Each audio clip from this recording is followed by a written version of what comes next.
Antes de convertirse en uno de los nombres más temidos y a la vez respetados de la industria musical, Marion Hugh Knight Jr., conocido como Suge Knight, era simplemente un niño más de Compton, una ciudad que ya en aquellos años empezaba a ser sinónimo de tensiones sociales, desigualdad y supervivencia.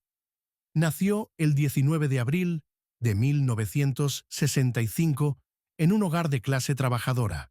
Su apodo, Suge, abreviación de Sugar Bear, por su naturaleza dulce de niño, contrastaría de manera dramática con la imagen que construiría en su vida adulta. Desde temprana edad, demostró un talento natural para los deportes, destacando principalmente en el fútbol americano. Para muchos jóvenes de Compton, el deporte era más que una pasión. Era una de las pocas vías posibles para escapar de un destino marcado por la violencia de las calles. Gracias a su fuerza física, su disciplina y su carácter competitivo, Suge logró una beca para la Universidad de Nevada, Las Vegas. Allí jugó como defensa, combinando su pasión por el deporte con estudios académicos que, aunque no destacarían demasiado, le abrirían puertas importantes más adelante. Su talento le permitió alcanzar un sueño que muchos en su comunidad solo podían imaginar.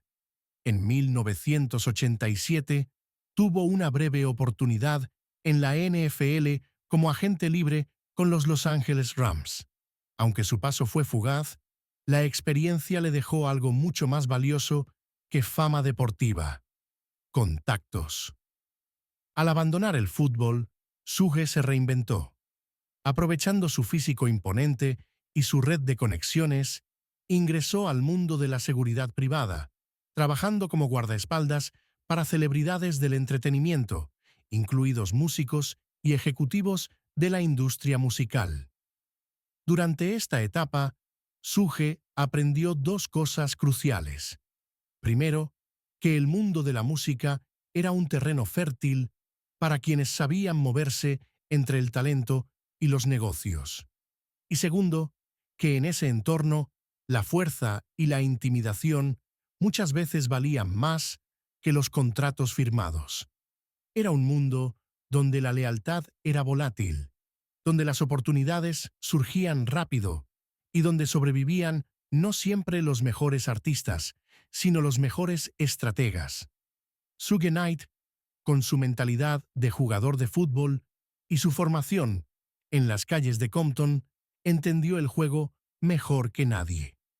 En pocos años, aquel joven de Compton estaría a punto de redefinir la industria del rap, pero también de escribir algunas de las páginas más oscuras de su historia. A comienzos de la década de 1990, la industria musical, particularmente el mundo del rap, estaba a punto de transformarse. Y en ese cambio, Suge Knight estaba listo para convertirse en protagonista. Gracias a su trabajo como guardaespaldas y promotor, Suge estableció lazos con figuras emergentes de la música urbana. Entendió rápido que había una oportunidad. Los artistas tenían talento, pero carecían de apoyo financiero y protección real en una industria controlada por sellos tradicionales. En 1991, junto a Andre Young, más conocido como Dr. Dre, y el letrista de D.O.C., Suge Knight, fundó Death Row Records. La visión era clara: un sello independiente donde los artistas pudieran tener control creativo, respaldo financiero y protección física en un medio muchas veces hostil. El primer gran movimiento fue estratégico y agresivo: lograr que Dr. Dre saliera de su antiguo contrato con Ruthless Records, sello fundado por Eazy-E. Aunque los detalles exactos de esas negociaciones han sido motivo de leyendas urbanas, lo cierto es que Death Row consiguió a uno de los productores más brillantes del momento. El éxito no tardó en llegar. En 1992, The Chronic revolucionó el hip hop, un sonido fresco, pesado, que popularizó el G-Funk y llevó la narrativa callejera de Los Ángeles al resto del mundo. El álbum no solo vendió millones, definió una era. Death Row siguió creciendo. Pronto, artistas como Snoop Doggy Dogg se unieron al sello, consolidando su dominio absoluto sobre la escena del rap de la costa oeste. Cada lanzamiento era un fenómeno cultural, una declaración de poder. Pero no todo era música. Death Row tenía una reputación temida en la industria. El control de Suge Knight sobre sus negocios era férreo, y su estilo de gestión combinaba el carisma con la intimidación abierta. Durante su apogeo, Death Row Records generó cientos de millones de dólares en ventas. Era un imperio construido a base de talento, estrategia y también una férrea defensa de su territorio. Pero todo imperio que se levanta rápido también puede tambalearse, y el ascenso meteórico de Death Row traía consigo rivalidades, tensiones internas y enemigos que pronto cambiarían para siempre el rumbo de su historia. Tupac Amaru Shakur no era un artista común. Era un fenómeno cultural, un poeta urbano, una voz rebelde que hablaba de desigualdad, injusticia y también de su propia complejidad humana. En 1995, mientras cumplía condena en la prisión de Clinton Correctional Facility por un caso de agresión sexual, Tupac se encontraba en uno de los momentos más oscuros de su vida, aislado, sin recursos y con su carrera en pausa. Fue entonces cuando Suge Knight apareció. Death Row Records, en ese momento en la cima de su poder, ofreció una propuesta imposible de ignorar: pagar la fianza de $1.400.000 para sacar a Tupac, a cambio de su firma exclusiva con el sello. En octubre de 1995, Tupac salió en libertad y de inmediato se convirtió en la nueva joya de Death Row. La alianza prometía ser histórica: talento, carisma y una narrativa de redención. Pero también furia contenida. En febrero de 1996, Tupac lanzó All Eyes on Me, el primer álbum doble de rap de la historia. Un éxito rotundo que reafirmó el dominio de Death Row y catapultó a Tupac a un nivel de estrellato aún mayor. Pero junto al éxito crecía la tensión. La enemistad entre la costa oeste, representada por Death Row, y la costa este, liderada por Bad Boy Records, de Puff Daddy y Notorious B.I.G., alcanzaba niveles peligrosos. Cada canción, cada entrevista parecía alimentar un fuego que amenazaba con salirse de control. La noche del 7 de septiembre de 1996, tras asistir a una pelea de Mike Tyson, Tupac, Suge y su séquito se vieron envueltos en un altercado en el lobby del MGM Grand. Pocas horas después, mientras circulaban por Las Vegas, un automóvil se acercó al vehículo donde viajaban Tupac y Suge. 6 disparos impactaron en Tupac. Suge, aunque herido levemente, logró conducir hasta un lugar seguro. Tupac fue trasladado de urgencia al hospital, donde luchó por su vida durante 6 días. El 13 de septiembre de 1996, Tupac Shakur murió a los 25 años de edad. Su muerte no solo marcó el fin de una era en el rap, también significó el principio del fin para Death Row Records y para el propio Suge Knight. Tras la muerte de Tupac Shakur, en 1996, el brillo de Death Row Records empezó a apagarse. Lo que una vez fue sinónimo de éxito imparable, se transformó en un campo de batalla lleno de tensiones internas, demandas y desconfianza. Uno de los primeros golpes fue la salida de Dr. Dre, quien abandonó el sello en 1996 debido a las crecientes diferencias con Suge Knight y el ambiente cada vez más violento que rodeaba a Death Row. Dre fundaría poco después Aftermath Entertainment, abriendo un nuevo capítulo en su vida profesional. La relación de Suge con Snoop Dogg también se deterioró rápidamente. Tras el asesinato de Tupac, Snoop, temiendo por su seguridad, decidió alejarse del sello. Acusaciones cruzadas, amenazas veladas y resentimientos marcaron la separación. Mientras los artistas abandonaban el barco, las autoridades federales intensificaban la presión. Death Row Records fue objeto de múltiples investigaciones relacionadas con lavado de dinero, tráfico de drogas y actividades ilícitas. En 1997, Suge Knight fue condenado a prisión por violar los términos de su libertad condicional, relacionados con una pelea en el MGM Grand la misma noche en que Tupac fue atacado. La sentencia, 9 años de prisión, de los cuales cumpliría 6. Con Suge tras las rejas y sin sus principales estrellas, Death Row Records cayó en bancarrota en 2006.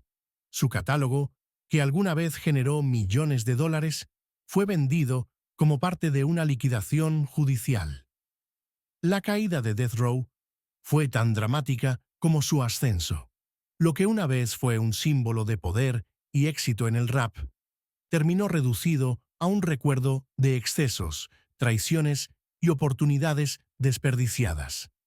Pero para Suge Knight, los problemas legales estaban lejos de terminar. Aún le quedaban episodios oscuros por vivir y decisiones que lo llevarían a enfrentar su destino más grave. El 29 de enero de 2015, Suge Knight se vio envuelto en un suceso que marcaría el punto de no retorno en su vida. En un intento por revivir su carrera en el cine, había acudido al set de grabación de una película sobre el grupo NWA, pero el día terminó en tragedia. Según testigos, Suge tuvo un altercado verbal con varios individuos, incluido Cleavon Sloan, un antiguo conocido. La discusión escaló rápidamente. Minutos después, Knight, a bordo de su camioneta, arrolló a Sloan y a Terry Carter, un empresario local y amigo suyo. Terry Carter murió en el acto. Sloan sobrevivió con heridas graves. La noticia recorrió los medios en cuestión de horas. Suge Knight, una vez magnate de la industria musical, ahora era buscado por homicidio voluntario. Knight se entregó poco después. Fue acusado formalmente de asesinato, intento de asesinato y atropello con fuga. Además, enfrentaba cargos adicionales debido a sus antecedentes, lo que ponía en riesgo su libertad de por vida. El proceso judicial fue largo y mediático. La defensa argumentaba que Knight actuó en defensa propia, alegando que había sido emboscado. Sin embargo, los fiscales sostenían que el acto fue deliberado y que Suge tenía alternativas para evitar el atropello. En 2018, en un giro inesperado, Suge Knight aceptó un acuerdo de culpabilidad para evitar un juicio que podía resultar en cadena perpetua. Se declaró culpable de homicidio voluntario y fue sentenciado a 28 años de prisión. A sus 53 años, Suge Knight comenzaba una nueva vida, esta vez tras las rejas. Un hombre que una vez dominó la industria musical desde oficinas de lujo. Ahora se enfrentaba a décadas de encierro.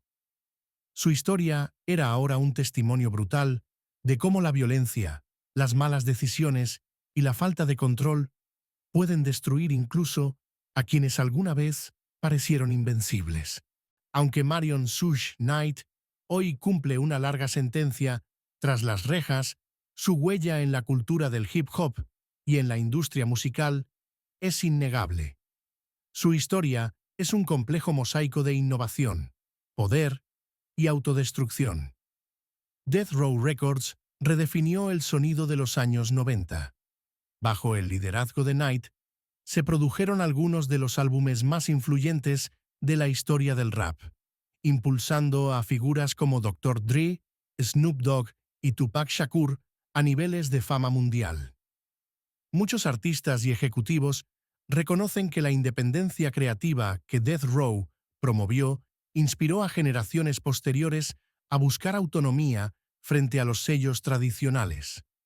El modelo de negocio agresivo, aunque controversial, cambió la manera en que el rapero se posicionaba en la industria. Sin embargo, su legado también está manchado por una larga lista de controversias: violencia, amenazas, demandas y una cultura de intimidación que para muchos empañó los logros artísticos alcanzados bajo su mando. La historia de Suge Knight sirve como advertencia. El talento, la ambición y la visión empresarial pueden construir imperios, pero el uso del miedo y la violencia como herramientas de poder casi siempre conducen al colapso. Su vida ha sido objeto de múltiples documentales, biografías y películas. Cada versión ofrece una mirada distinta. ¿Fue un visionario que defendió los derechos de los artistas afroamericanos o un tirano cuya brutalidad terminó devorándolo? Hoy, aislado del mundo que ayudó a construir, Suge Knight observa cómo su imperio fue heredado, transformado y, en parte, olvidado. Su legado sigue siendo una historia de advertencia, brillante en su ambición, devastador en su ejecución. Si el video te gustó, suscríbete, dale like y activa la campana de notificaciones. Nos vemos en el próximo video.